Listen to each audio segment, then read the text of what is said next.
அவன் இடத்த நம்பி ஆரம்பிக்கல, அவனை நம்பி ஆரம்பிச்சிருக்கான். ஒருத்தன் நினைச்சா தன் திறமையால ஒரு லேண்ட்மார்க்கே மாத்த முடியுன்றதுக்கு அது உதாரணம். ஒரு பொருள் அங்க மட்டும்தான் கிடைக்கும்னா அது எங்க இருந்தாலும் கூட்டம் தானா தேடி வரும். இந்த மாதிரி பூவை தேடிதான் எப்ப வண்டு வரும், வண்டை தேடி பூ போவாது. அதான் இயற்கை.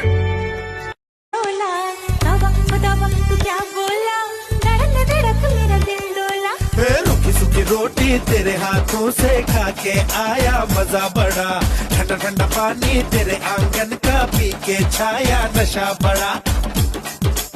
ओ प्यारी मंजरी. அவன் சரியான நேரம் வரட்டும் காத்துங்கிறான். இவன் உசு பத்தி விட்டான், வருவான் பாரு.